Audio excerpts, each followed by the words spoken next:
Shiva, le spécialiste du ménage et repassage à domicile depuis 20 ans, présente... Sud Radio, c'est excellent, Judith Belair. Bonsoir, c'est excellent sur Sud Radio et c'est votre rendez-vous du dimanche 19h avec ceux et celles qui vont chercher toujours plus loin. C'est une figure césarisée, polyvalente et surtout incarnée du cinéma et de la culture française, connue pour ses rôles marquants dans des films éponymes. L'actrice et chanteuse Irène Jacob ne cesse de développer les formes d'expression. Alors Irène Jacob, vous êtes à l'affiche de Chicoun, c'est un film de Amos Guitaï aux côtés de Yael Abekassis et de Anna Laszlo, qui est sorti mercredi dernier. C'est un film qui résonne tout particulièrement avec l'actualité. On va en parler évidemment entre autres choses, puisque vous êtes là aussi pour parler de vous. Bienvenue Irène Jacob. Merci beaucoup. Avec Bonjour. plaisir. C'est excellent, c'est l'émission qui crée le lien, vous le savez.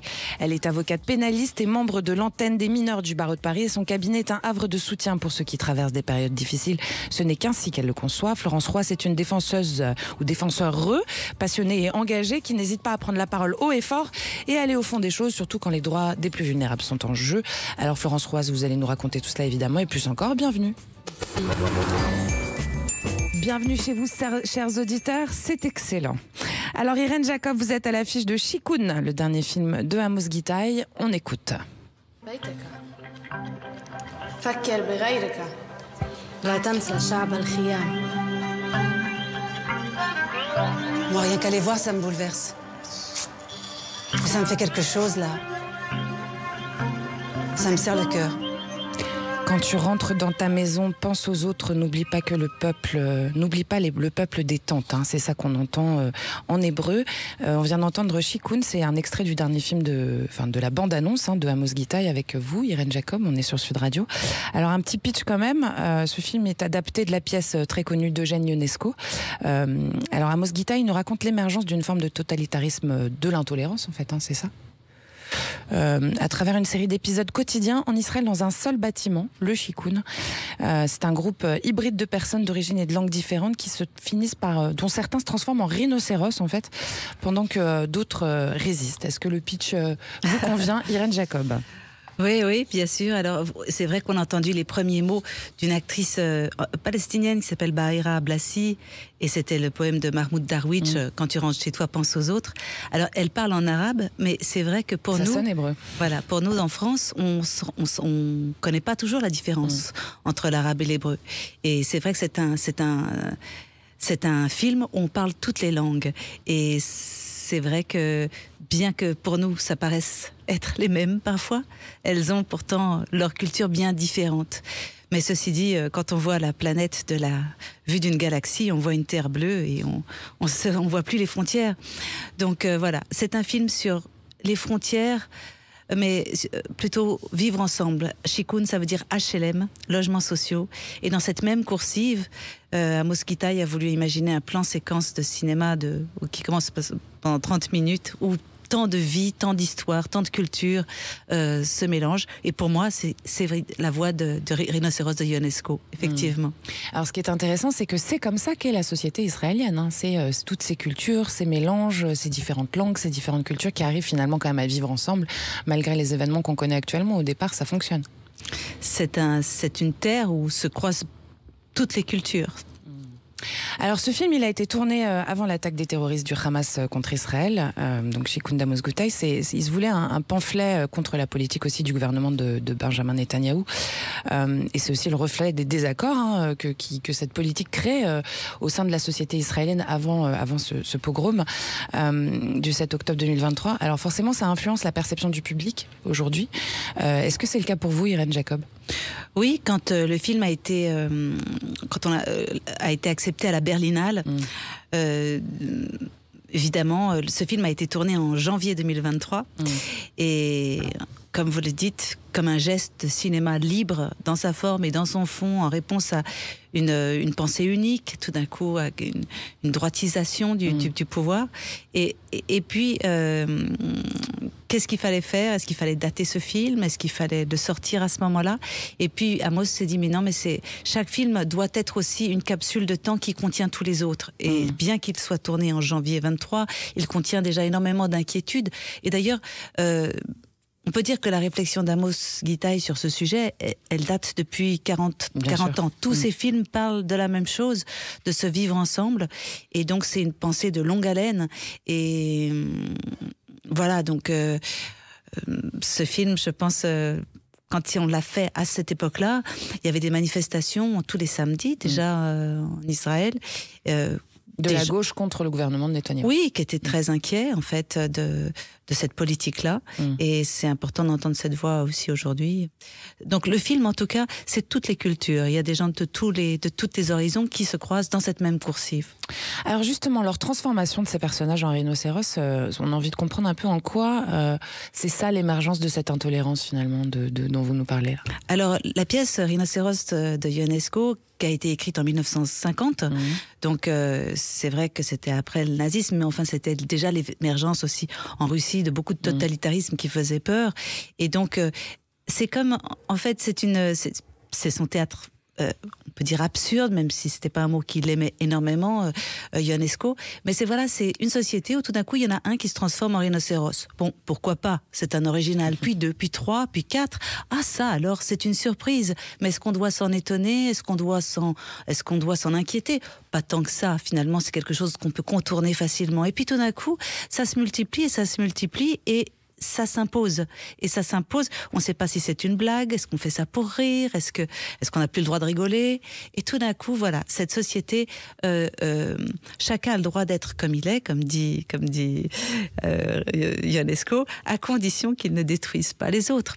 Et ça, c'est le message, je pense, de Ionesco, avec si on peut dire un message, c'est le message de cette pièce, avec à la fin, je ne capitulerai pas. C'est-à-dire, je ne capitulerai pas de devenir que tout d'un coup d'être englobé dans une masse avec une horizon, une doctrine, quelque chose où tout d'un coup tout le monde doit adhérer, où il n'y a plus de place pour les différences.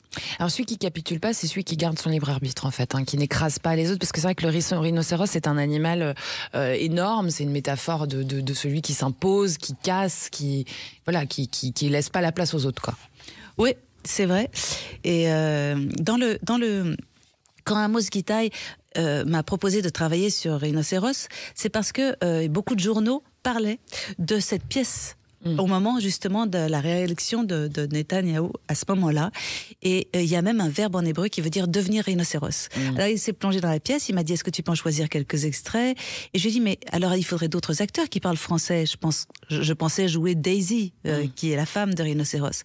Il m'a dit mais non, tu vas jouer tous les rôles parce que la schizophrénie ça commence par soi-même. Donc dans ce film je suis bien sûr celle qui résiste, mais je suis aussi celle qui devient. Et je suis aussi celle qui se transforme et qui, tout d'un coup, dit « je te piétinerai », celle qui dit « j'ai peur de devenir une autre », qui ne sait plus, en fait. Et parce que je crois que... On est un peu tous ces gens-là, non? Absolument. Résister, c'est aussi être dans le doute, c'est tout d'un coup vouloir, peut-être parfois appartenir à la masse, ce serait tellement plus simple peut-être, et puis tout d'un coup cette résistance, on ne sait pas comment elle vous gratte, comment elle vous dévore, comment cette pensée-là hostile finalement presque comme une contagion qui vous gratte, qui vous dévore. C'est comme ça que le raconte en tout cas Ionesco, et c'est j'ai trouvé que ces mots résonnaient tellement fortement aujourd'hui. C'est incroyable de penser qu'il a écrit ça à cette époque-là avec cette poésie, parce que comme il y a l'absurde dans cette langue-là, il y a vraiment des ça alors, ça, je suis surprise. Oui, je suis surprise. Il y a une répétition voilà. aussi, quoi. Ouais. On sent que les gens sont à bout de souffle, le souffle coupé, ils comprennent pas ce qui leur arrive et ils savent pas s'ils doivent trouver ça normal ou pas, jusqu'au moment où ils sombrent dans la folie parce que ce n'est pas normal. C'est une métaphore aussi de cette espèce de globalité de la pensée dont on souffre tous quelque part à travers les réseaux sociaux actuellement, etc. C'est aussi une métaphore de notre société contemporaine globale, quoi. C'est en tout cas l'éloge d'une pensée multiple, ça c'est sûr. Alors justement, il y a aussi ce bâtiment, le Shikun, ce huis clos de ce bâtiment qui contribue à cette atmosphère de tension, d'angoisse. Alors, quelle serait la métaphore de ce bâtiment, Irène Jacob? Ça serait peut-être un État qui essaye de se construire avec pourtant en accueillant toutes ces personnes, de toutes ces langues, de toutes ces cultures. Bien sûr. Alors, on parle de Florence Rouas, je rappelle aux auditeurs que vous êtes avocate pénaliste et membre de l'antenne des mineurs du barreau de Paris. On entend depuis tout à l'heure cette forme d'art que nous propose Amos Gitaï, qui est un art qui dénonce dans la bouche de Irène Jacob. Finalement, de manière plus générale, le cinéma, la culture, c'est des outils de critique politique et du changement social qui sont non négligeables, on est bien d'accord ? Oui, c'est très intéressant ce que disait Irène Jacob et sur la métaphore du rhinocéros de l'œuvre de Ionesco, qui est aussi l'œuvre du panurgisme, parce que c'est aussi ça, c'est-à-dire ces gens qui finalement ne vont pas vers une pensée qui leur appartient, quitte à se distinguer de l'autre, quitte à se mettre en marge, mais qui finalement appartiennent à une sorte de magma dont on ne sait plus finalement qui pense quoi, parce qu'on est dans une pensée unique, dans un politiquement correct qui est aujourd'hui, je trouve, extrêmement ravageur à tous les strates de la société, à tous les sujets. Et c'est bien dommage, parce qu'en fait, finalement, on s'aperçoit que plus personne, enfin, en tout cas, peu de gens disent les choses telles qu'ils les ressentent véritablement, quitte à être différents, quitte à se distinguer et à prendre des risques. Et je crois que des souvenirs que j'ai de mes années de lycéenne et de l'étude du rhinocéros de Ionesco, c'était ce qui m'avait marqué, c'est-à-dire cet éloge justement de la distinction, de la particularité. Cet éloge de la distinction, de la particularité, c'est très important aussi pour la culture, le monde de la culture en général, et l'individualité qui fait ces créateurs et qui vont toucher en fait la masse ensuite, quoi. Irène Jacob, très important. Oui, c'est-à-dire que vous voyez, par exemple, à un moment, les distributeurs français se sont demandé s'ils devaient écrire dans des polices différentes les sous-titres quand les gens parlent en arabe ou en hébreu. Il y a des scènes où il y a un acteur qui parle en arabe devant une actrice qui parle en hébreu. Et évidemment, pour nous, la différence, pour certains, on ne la voit pas, on ne l'entend pas. Alors qu'elle est vraiment très signifiante dans le film et que ce n'est pas une scène habituelle, facile aussi dans ce contexte qui est donné dans le film. Mais voilà, c'est pour dire que les différences, c'est important qu'elles existent. C'est pas qu'il faille gommer les différences, non. Pour s'entendre, ce serait triste s'il fallait gommer nos différences. Ça veut dire, alors bon, pour s'entendre, il faut une pensée unique. Ou est-ce que pour s'entendre, il faut apprendre plutôt de se dire, écoute, tu es différent de moi, on n'a pas du tout la même culture, on n'a peut-être pas la même langue, on n'a pas les mêmes croyances, on n'a pas... Mais j'ai envie de passer ce moment avec toi. Eh bien, on passe un bon moment toutes les trois déjà dans cet excellent. Et avec vous, chers auditeurs, ce soir, vous êtes évidemment sur Sud Radio avec l'actrice et chanteuse Irène Jacob et l'avocate pénaliste et membre de l'antenne des mineurs du barreau de Paris. On vous rejoint tout de suite. Sud Radio 7 excellent, Judith Belair. Vous êtes bien sur Sud Radio et nous aussi avec vous, chers auditeurs. C'est excellent avec l'actrice et chanteuse Irène Jacob qui est à l'affiche de Chicoune, le dernier film de Amos Gitaï, et Florence Rouas, avocate pénaliste et membre de l'antenne des mineurs du barreau de Paris. Alors Florence Rouas, vous êtes engagée dans la défense des mineurs en danger, aussi des délinquants, dans les affaires familiales pénales. Vous travaillez parfois avec les victimes, parfois avec les agresseurs. C'est pas simple tout ça, Florence Rouas, j'ai envie de dire, c'est la première chose qui me vient. C'est pas simple, mais c'est passionnant. C'est ce qui fait aussi l'intérêt du métier. C'est la variété des situations, des êtres. C'est aussi sortir des convictions, sortir des poncifs et des préjugés. Donc c'est ça qui fait que chaque jour est une découverte, qu'on n'est pas dans des... Finalement, on rencontre les gens, on rencontre des situations et on s'interroge toujours. On n'est jamais finalement dans des certitudes. Donc pas de doute, mais un peu de pas de certitude, pardon, mais un peu de conviction quand même. De la conviction, on essaye d'en avoir. C'est pas toujours évident, mais en fait, en travaillant un dossier, on arrive à certaines convictions, mais toujours avec beaucoup de nuances. Ça vous est déjà arrivé de travailler sur le dossier d'un agresseur dont vous n'étiez pas sûr de l'innocence, Florence Rouas? Mais en fait, la question ne se pose jamais comme ça. C'est vrai que c'est une question qui revient souvent. Parce que nous, les êtres lambda, qui ne sommes pas avocats, nous posons cette question. Oui, mais la question, en fait, à partir du moment où on décide de défendre quelqu'un, on ne se pose pas la question véritablement de savoir si cette personne est coupable ou si elle est innocente. On se pose la question de savoir comment la défendre et comment la défendre au mieux. C'est ça qui compte. Après, effectivement, on peut travailler avec notre client sur des éléments qui vont dans un sens ou dans un autre, de façon à le défendre au mieux et qu'on n'ait pas l'air ridicule, parce que ridicule non seulement nous-mêmes, mais également au risque de desservir la défense de nos clients. Donc c'est ça aussi qui compte. Mais la question qui se pose n'est pas de savoir si la personne est coupable ou innocente. En tout cas, c'est pas la question qu'on se pose de prime abord. Bien sûr. Alors justement, il y a une balance à gérer, on imagine aussi, entre la défense de vos clients puis cette présomption d'innocence dont on entend beaucoup parler. Alors comment est-ce que vous gérez ça, Florence Roas ? D'abord, déjà, premier constat, c'est que cette présomption d'innocence, elle est extrêmement malmenée en ce moment. Et moi, ça me révolte beaucoup. Des exemples concrets ? Les exemples, on les a tous les jours. On les a dans le domaine du cinéma, du sport, de la télévision. C'est aussi la libération de la parole ? Oui, alors, cette libération de la parole, elle a du bon. Ces mouvements MeToo, MeToo Média, etc., ça a forcément du bon, c'est ce que je dis souvent. Mais attention aux excès, attention au risque d'erreur judiciaire, attention à jeter l'opprobre sur des gens, à les ostraciser, à bousiller leur vie, parce qu'on en parle comme cela. Alors qu'ils n'ont pas été jugés coupables encore, c'est ça? Alors qu'il n'y a pas de procès. Et que, alors qu'il n'y a pas un procès, ça se fait dans un prétoire, ça se fait dans un tribunal, avec des règles, qui sont les règles du contradictoire, du secret de l'enquête, voilà, des règles des preuves, des témoignages, mais également des éléments de preuve matériels. Donc tout ça, si vous voulez, c'est pas...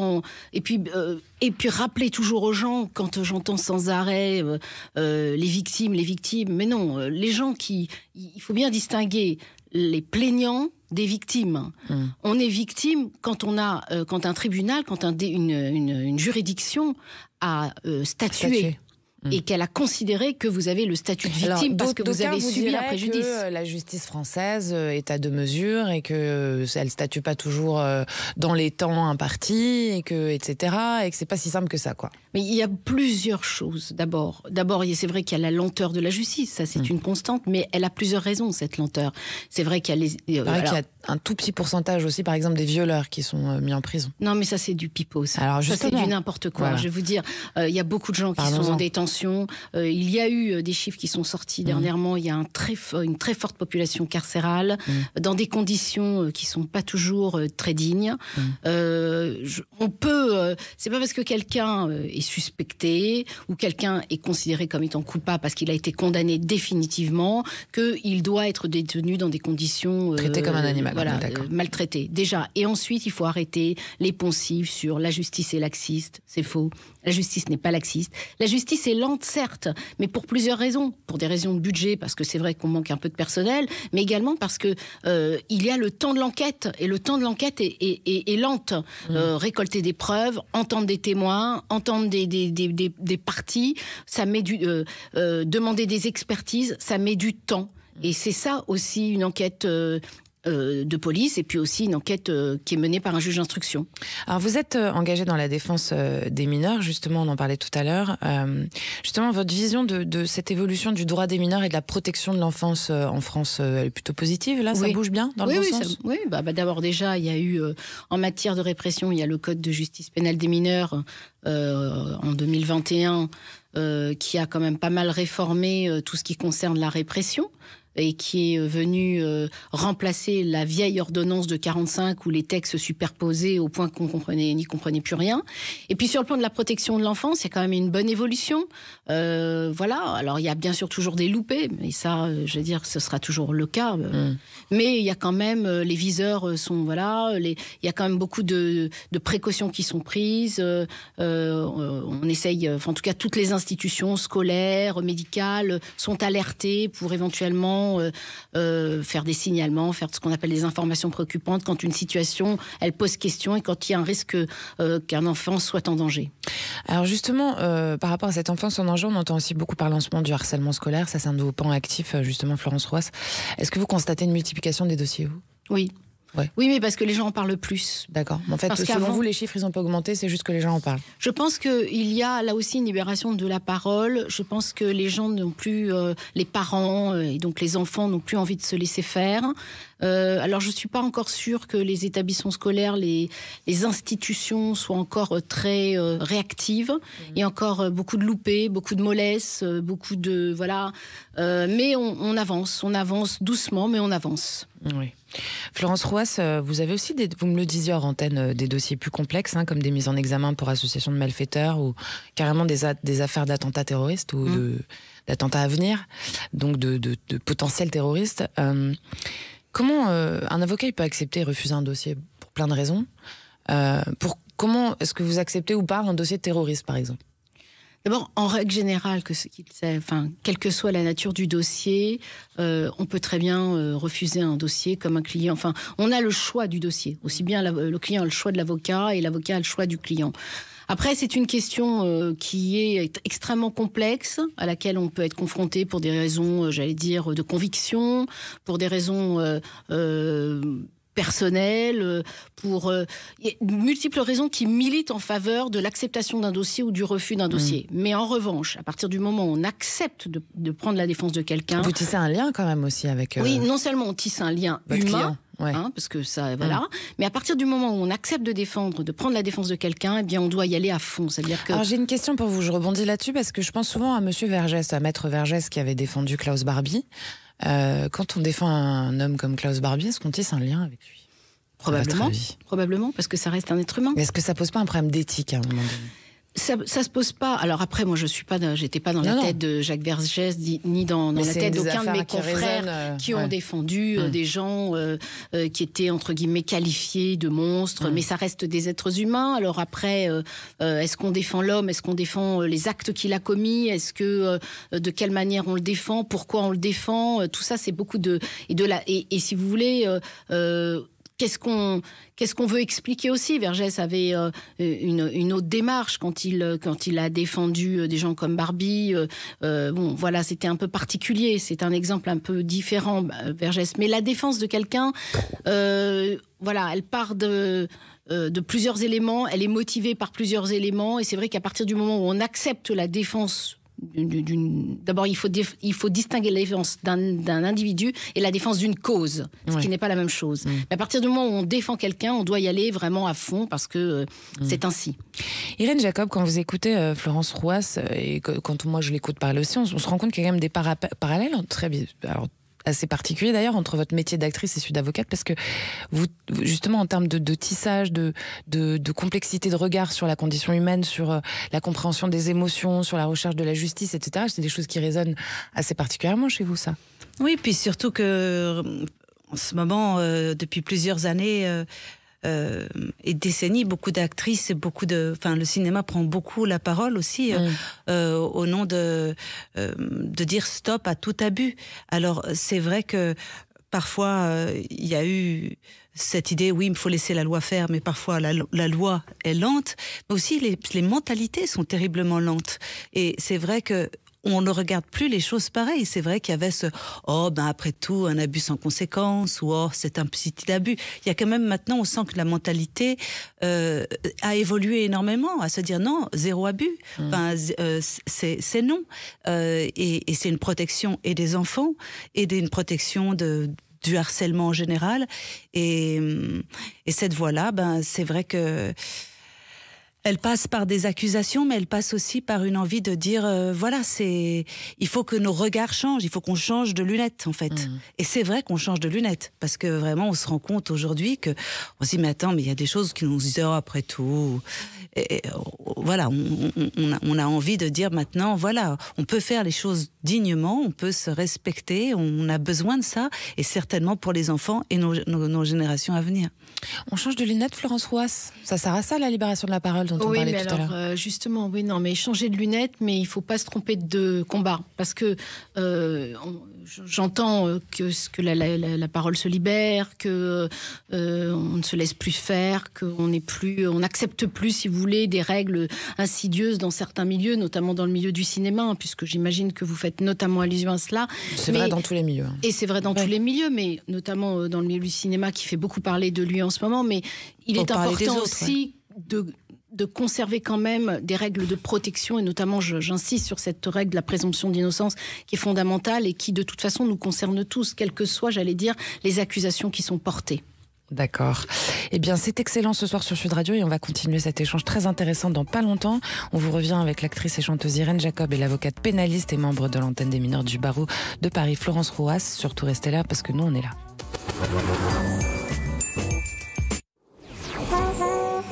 Sud Radio, c'est excellent. Judith Belair. Merci d'écouter Sud Radio, c'est excellent jusqu'à presque 20h. Alors ce soir, vous êtes avec Irène Jacob qui est à l'affiche de Chicoun, le dernier film de Amos Guitaï, et Florence Roas qui est avocate pénaliste et membre de l'antenne des mineurs du barreau de Paris. Alors comme Irène Jacob, on vous écoute encore un petit peu. C'est parti. Excusez-moi, la porte était ouverte. Je suis désolée, je pense que j'ai écrasé votre chien. Rita, un chien berger.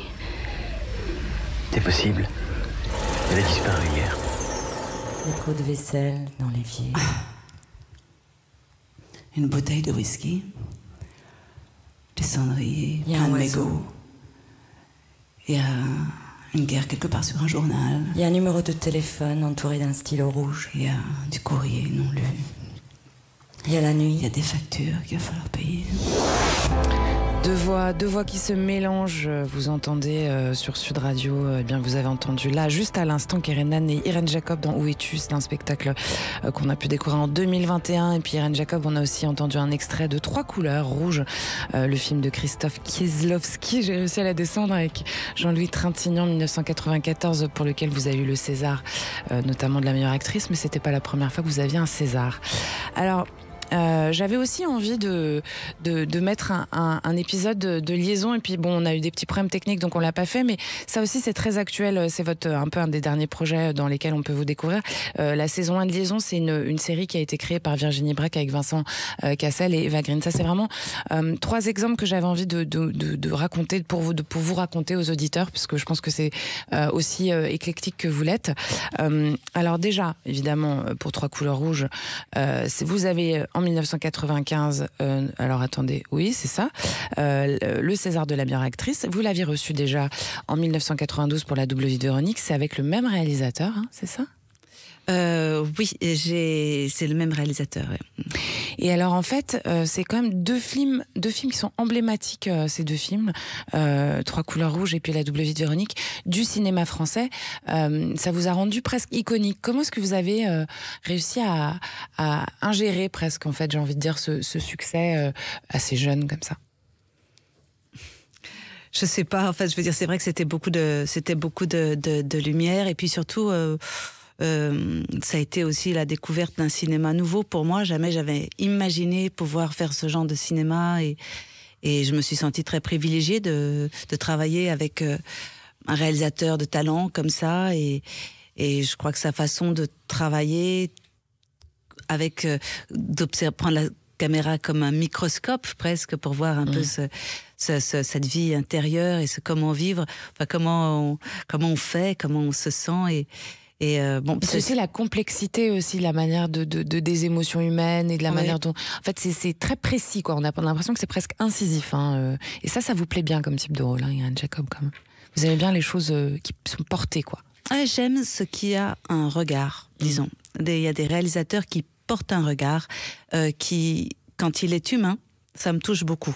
C'est-à-dire, il peut l'être de différentes façons, mais c'est un regard...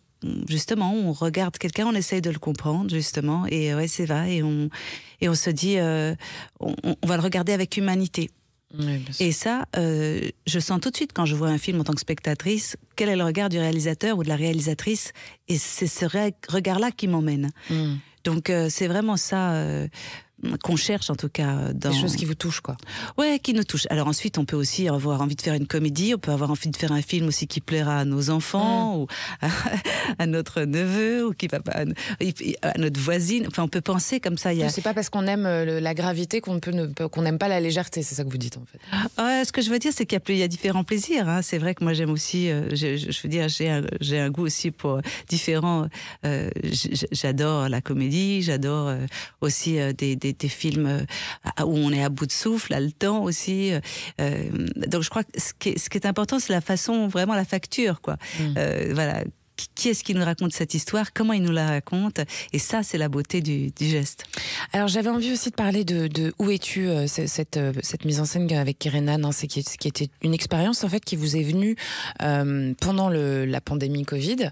Ça vous a permis de repousser les frontières de l'imagination à l'époque, et vous l'avez emmené sur scène. Alors, ce qui est très intéressant, c'est vos deux voix, et puis toutes ces voix aussi qui viennent s'ajouter à ce projet, cette espèce de mise en abîme de ce qu'on a tous vécu en fait finalement pendant cette pandémie. Et il y a une vraie poésie aussi qui s'en dégage. Oui, c'était l'envie en fait de rassembler au moment effectivement de la pandémie, mais de rassembler sur un plateau non seulement deux personnes, deux amis entre Kerenan et moi, mais aussi d'accompagner ce plateau de 1000 voix de tous ces auteurs et autrices qui nous portent, qu'ils soient chanteurs, qu'ils soient poètes, et de raconter comment finalement notre histoire au quotidien, puisqu'on raconte aussi pas mal de nos histoires,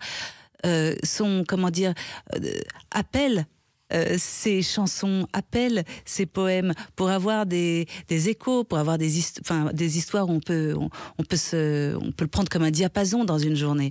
Donc voilà, donc c'était cette façon comment on cohabite avec les histoires, avec les chansons qui nous accompagnent chaque jour. Oui, bien sûr. Alors, et puis je voulais parler de Liaison très rapidement, hein. Donc ça c'est la série qui a été inventée par Virginie Braque avec Eva Green et Vincent Cassel, dans laquelle en fait des sujets très contemporains sont traités, notamment justement les possibles conséquences dévastatrices des erreurs passées sur notre futur. C'est un peu ça, dans une histoire d'amour un peu passionnelle, etc. Mais c'est toujours ce poids du passé, en fait, qui vient nous hanter. Donc vous avez envie de... ça, c'est effectivement... c'est une lecture comme une autre. Non, mais vous avez raison, c'est quand dans ce genre de thriller comme ça, les héros ont une histoire et on va la découvrir petit à petit. C'est vrai que, moi j'étais la boss de la DGSE dans cette liaison, et je trouvais intéressant comme ça de pouvoir aborder un rôle avec tant d'autorité, ce genre de rôle où on doit faire un choix toutes les secondes, quoi.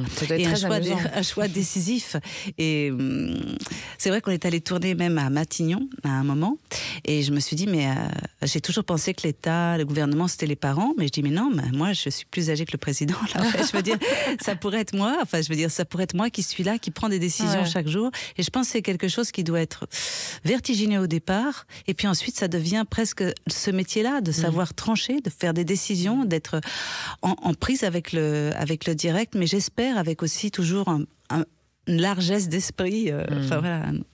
Alors, je rebondis, Florence Roy, savoir trancher ses choix décisifs, savoir prendre des décisions, etc. C'est ce que fait la justice. Vous, votre métier, il doit être aussi évidemment très inscrit dans l'époque. Et finalement, être une excellente avocate, ça implique cette réflexion constante sur la justice et sur son fonctionnement et sur comment vous pouvez finalement parfois l'emmener aussi en votre faveur, quoi.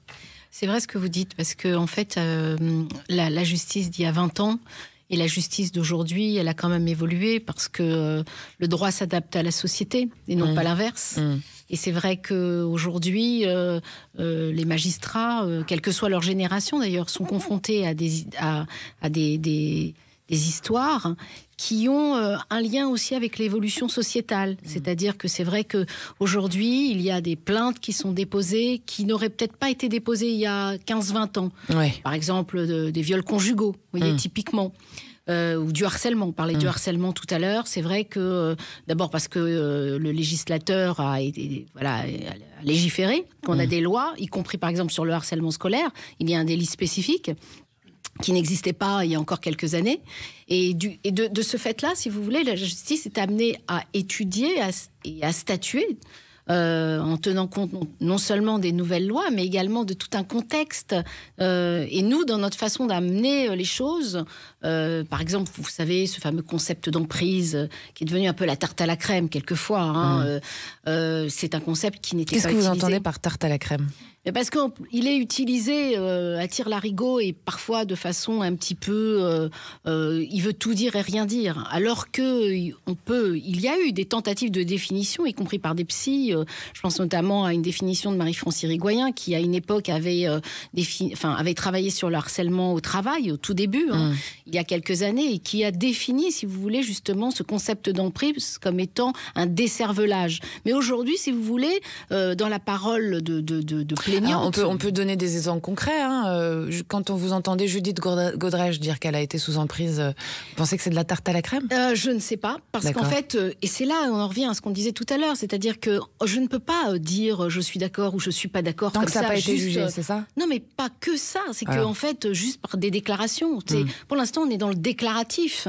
Mais moi, je n'ai rien d'autre comme élément. Et j'ai besoin, si vous voulez, en tout cas, de par ma formation déjà, et puis aussi de mon expérience, c'est que j'ai besoin d'avoir des éléments. Je ne peux pas juste me contenter d'entendre quelqu'un dire j'ai été victime de ça, j'ai vécu ça, je suis sous emprise. Mais tout ça, c'est beaucoup de choses qui sont peut-être vraies, mais j'en sais rien, parce que ça doit correspondre à des éléments matériels, ça doit être corroboré, on doit aller au fond des choses. La justice, c'est pas être à la surface, c'est pas du déclaratif, on doit aller... et c'est pour ça qu'il y a un certain nombre de concepts qui sont nouveaux, parce que c'est venu avec cette évolution sociétale, parce que ça a été dénoncé et que ça n'existait pas, mais c'est des concepts aussi qui sont pas juste, si vous voulez, des coquilles vides, et pour certains, l'emprise, ça va être amoureux. Pour d'autres, ça va être dans la dépendance affective. Pour d'autres, vous voyez. Et pour revenir à ce que décrit Marie-France Irigoyen, qui est psychologue et qui a travaillé sur le concept d'emprise, elle appelle ça le décervelage. Vous voyez, donc on pourra en discuter un certain temps, mais ça veut dire beaucoup de choses. Voilà. Vous avez envie de réagir, Irène Jacob ? Je dirais qu'il y a une chose qui est claire, c'est que quand on est mineur, la loi, c'est ça, doit nous protéger. C'est-à-dire qu'on ne peut pas parler de décervelage quand on est sur un mineur. Enfin, dans le sens qu'un mineur, il est là, il a encore tout à apprendre, on peut lui faire voir n'importe quoi.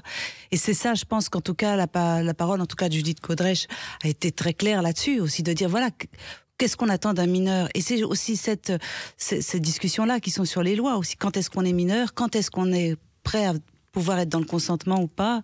Et ça, je trouve que la protection du mineur, c'est sûr, il n'a pas encore du tout assez de repères pour pouvoir se diriger là-dedans. Et il doit être protégé.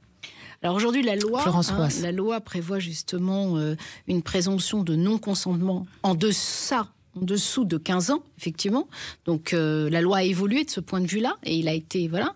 Après, pour ce qui est des déclarations de Judith Godrèche, je ne sais pas, vous savez, moi je l'ai entendue notamment lors de la cérémonie des Césars. Elle avait un discours assez touchant, mais tout ça doit s'étudier non seulement à l'aune, j'allais dire, de ce qu'elle dit aujourd'hui, mais également de ce qui a été vécu dans le passé. Donc c'est extrêmement complexe. Je pense pas que... Enfin, en tout cas, moi, je ne m'autoriserai pas à porter une appréciation dans un sens ou dans un autre. Eh bien, on va continuer cet échange. Mineure, donc c'était ça l'appréciation, quoi. C'est ça, c'est 14 ans, c'est mineur. Alors, on peut encore déborder de 30 secondes. Il y a aussi les parents. Irène Jacob, qu'est-ce qu'on on peut en parler ? Parce que tout le monde en parle aussi. C'est une société, c'est ce dont on parlait tout à l'heure. C'est-à-dire que c'est toute une société qui est complice et qui doit changer aussi. Un regard... Y compris les parents. Les parents, la société, comment est-ce qu'on regarde ça et comment est-ce qu'on protège ça ? Je crois qu'aujourd'hui, on met l'alarme là-dessus. C'est vrai que quand on pense à Judith Godrèche, elle avait 14 ans, quoi. Au début. Oui. Non, mais bon, moi, encore une fois, je ne suis pas en aptitude, en tout cas avec mon prisme d'avocate, à apporter une appréciation professionnelle. Après, on peut avoir des discussions de salon. Oui. On peut discuter sur l'âge, le contexte. On peut aussi discuter des périodes dans lesquelles tout cela s'est inscrit. C'est-à-dire ça remonte à un certain nombre d'années.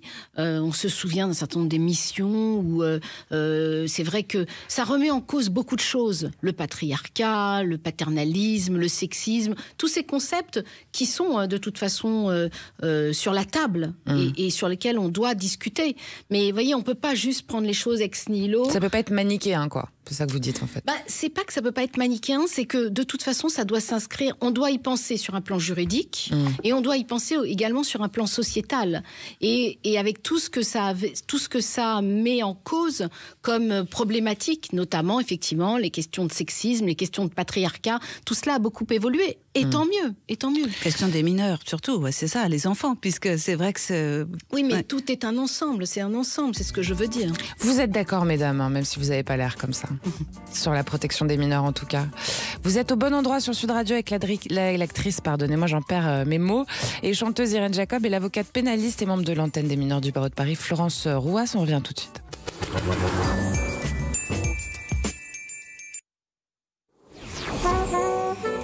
Sud Radio, c'est excellent, Judith Belair. C'est excellent sur Sud Radio et c'est le cas de le dire. Il nous reste un petit quart d'heure en compagnie de Irène Jacob à l'affiche de Chicoun, le dernier film de Amos Guitaï, et Florence Rouas, qui est avocate pénaliste et membre de l'antenne des mineurs du barreau de Paris.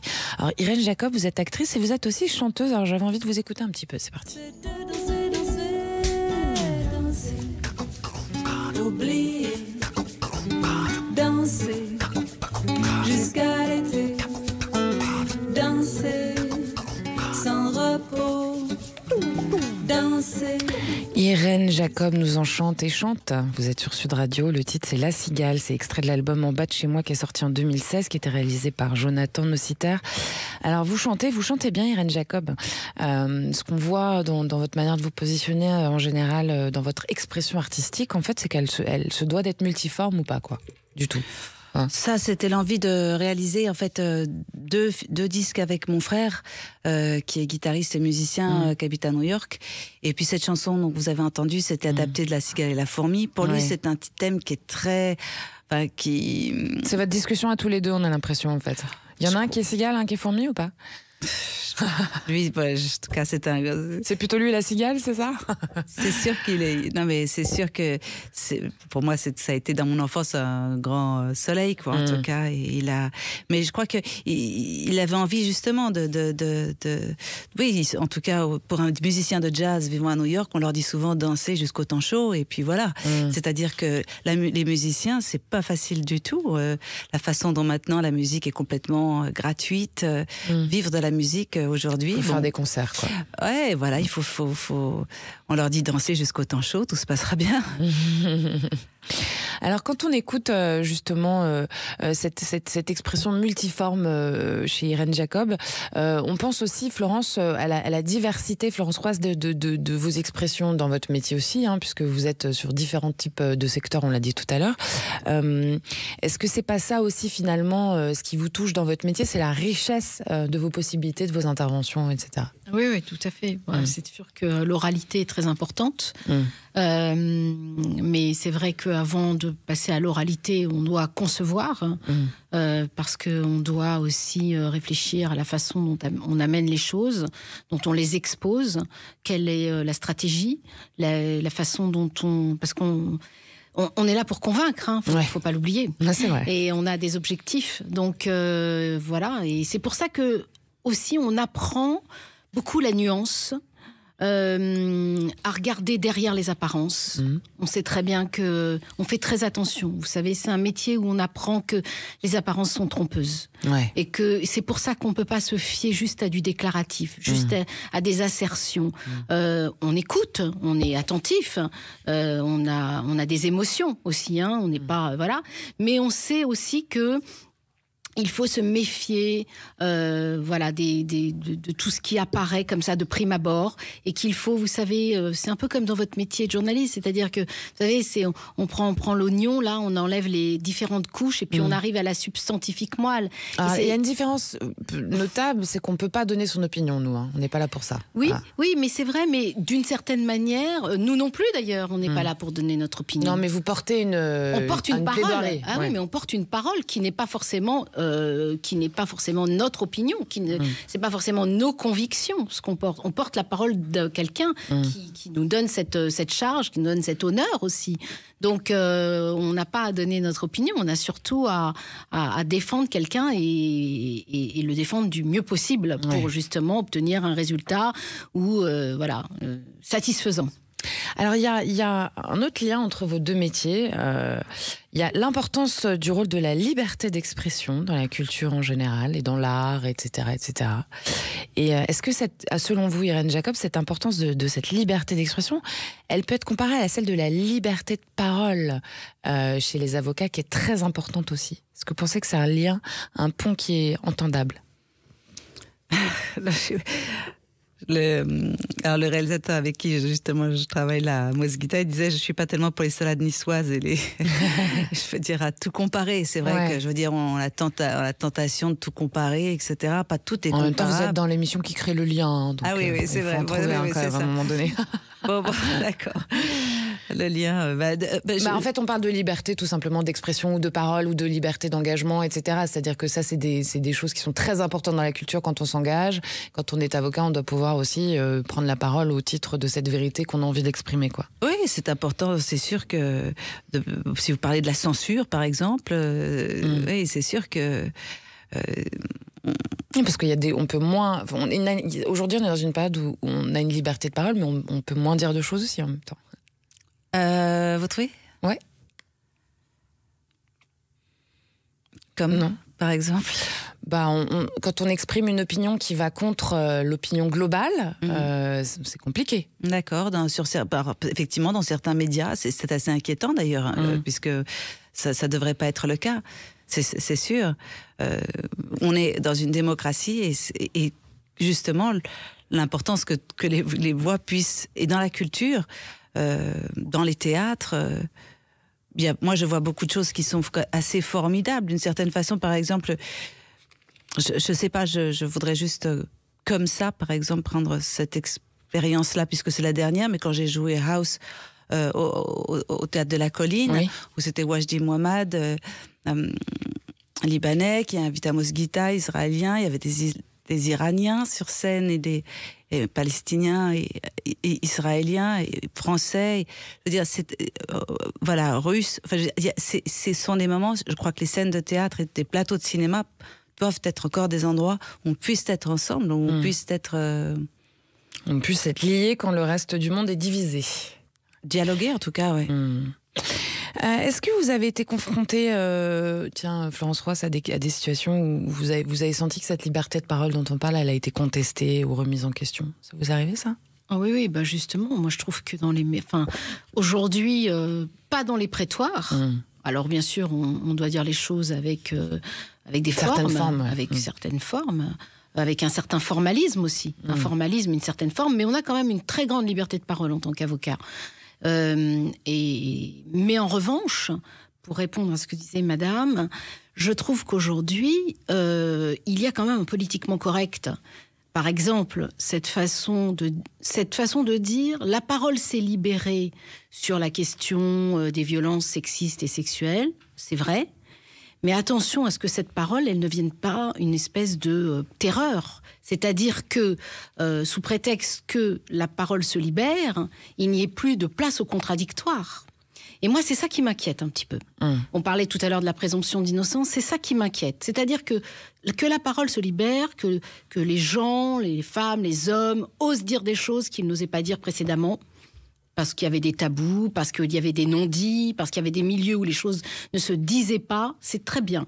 Mais en revanche, il ne faut pas que ça se fasse au détriment, si vous voulez, du principe du contradictoire, entendre la parole de l'autre, parce que quand on entend un certain nombre de femmes ou d'hommes accuser telle ou telle personne et que l'autre personne ne répond pas, n'est pas là pour répondre.